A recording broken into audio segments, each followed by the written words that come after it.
তাই আন্তর্ধর্মীয় সংলাপ যে অনুষ্ঠান হচ্ছে, এই সংলাপে উপস্থিত আজকের এই সভার সম্মানিত সভাপতি প্রধান অতিথি অত্র উপজেলার সুযোগ্য উপজেলা নির্বাহী অফিসার মহোদয়, আজকের এখানে সভাপতিত্ব করছেন আমাদের এই পিএফজি যে পিস ফ্যাসিলিটেটর যে গ্রুপের কোঅর্ডিনেটর প্রিন্স ভাই, উপস্থিত বিভিন্ন সম্প্রদায় থেকে আগত বিভিন্ন সম্প্রদায়ের নেতৃবৃন্দ এবং বিভিন্ন স্কুল কলেজ এবং অন্যান্য শিক্ষা প্রতিষ্ঠান থেকে আগত সম্মানিত অতিথিবৃন্দ, আসসালামু আলাইকুম।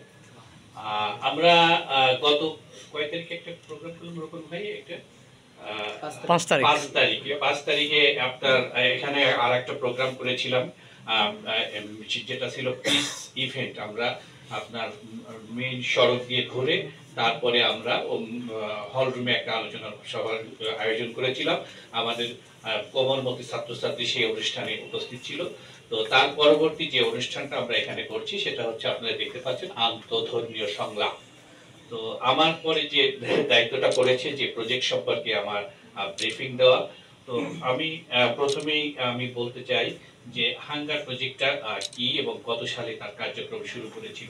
হাঙ্গার প্রজেক্ট 1977 সালে আপনার নিউ ইয়র্ক শহরে তার যাত্রা শুরু করেছিল এবং এটা বিশ্বব্যাপী ক্ষুধা দারিদ্র দূরীকরণের ব্রত নিয়ে কার্যক্রম তাদের পরিচালনা করা শুরু করেছিল। এবং এই পর্যন্ত বাংলাদেশ সহ বিশ্বের আরো 22টা দেশে হাঙ্গার প্রজেক্ট কাজ করে যাচ্ছে এবং বাংলাদেশে 1991 সালের এনজিও ব্যুরো রেজিস্ট্রেশনের মাধ্যমেই বাংলাদেশে তার কার্যক্রম শুরু হয়।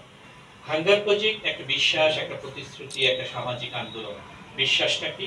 বিশ্বাসটি হলো প্রত্যেকটি মানুষ অমিত সম্ভাবনা নিয়ে জন্মগ্রহণ করে এবং জন্মগতভাবে সেই অমিত সম্ভাবনাই তাকে করতে পারে দারিদ্র্যমুক্ত এবং আত্মনির্ভরশীল। যেটা বললাম, নিপস বা multi stakeholder initiative for piece and stability, এটা আমাদের প্রজেক্টের নাম, যে প্রজেক্টের অধীনে আজকের এই প্রোগ্রামটা হচ্ছে।